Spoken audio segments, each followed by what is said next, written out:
Hi folks, hope you're okay today. It's good to be with you. I just want to share with you a couple of things about evolution in these videos, 2 or 3 videos. The first thing is the mathematical probability of evolution. I talked to a geneticist at Liverpool University about 2 months ago, and we had a debate on campus, me and him. He was a PhD in genetics, and he gave these amazing arguments about what genes are and all the rest of it, all the scientific information you could get. He had it, but I just listened and I just nodded my head and showed respect, because that was his field and he knew way more than I could ever know on the subject. But then I asked him the mathematical probability of the formation of a cell, and when he started to compute the mathematical probability of that, his eyes began to glaze and he began to realize that he was in a hole and he couldn't get out of it. So for all the information he was pouring out about genetics, that question really shook him.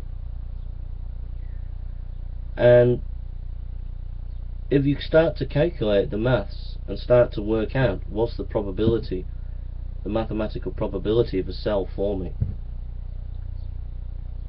you begin to realize that as a theory, evolution is just not viable. That you wouldn't do any science based on those kind of probabilities, because the probabilities are so astronomically great, i.e. that it's so improbable, if not almost impossible. And the guy said that. He said it's almost impossible that a cell could form. And this was coming from a geneticist. So whenever you meet an evolutionist, just ask them that question: what's the mathematical probability of a cell forming? Now they'll turn around and say, well, just because it seems impossible doesn't mean it didn't happen. Well, the thing is, you've got to live consistent with your position.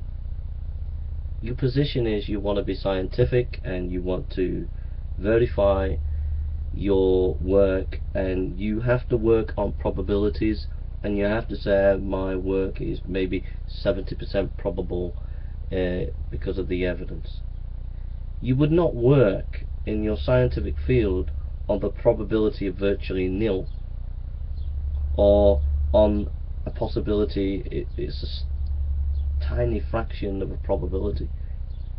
You just wouldn't do that. So you're being totally irrational and totally inconsistent. You're not applying the same skepticism that you would and the same practice that you would in your everyday science to evolution. If you applied the same practice that you did in science generally to evolution, you would come to the conclusion this is not a workable hypothesis. But you won't do that. You just push this mathematical probability under the carpet as if it's not a problem. In fact, it was such a big problem that there were scientists in the 60s who were mathematicians, and they met. This is in one of Greg Banson's videos. If you want to go and find it, it's on evolution and Islam. And Greg Banson tells a story. In the 60s there were mathematicians that met together, and they worked out mathematically the probability of evolution. And it was so devastating to evolution that the evolutionists silenced this mathematical conference and wouldn't listen to it. So the question to you evolutionists out there is, what is the mathematical probability of a cell being created through evolution?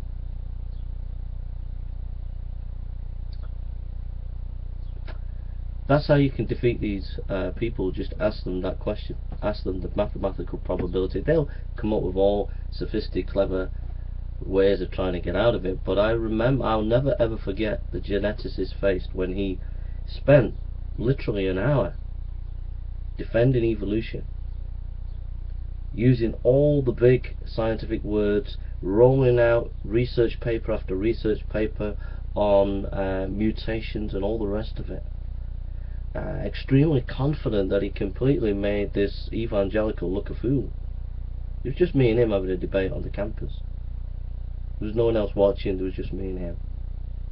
And I'll never forget his face when I said, what's the mathematical probability of a cell forming? And when he went into the composition of what makes a cell, and as he was doing the analysis, his eyes began to glaze, and he began to realize that he was burying himself with his own information. Because it's so complex, the cell, so many variants within the making of a cell, and constituents and components, that when you start to add it all up, it's astronomically almost, if not impossible, for a cell to form, mathematically speaking, in evolution. There we are.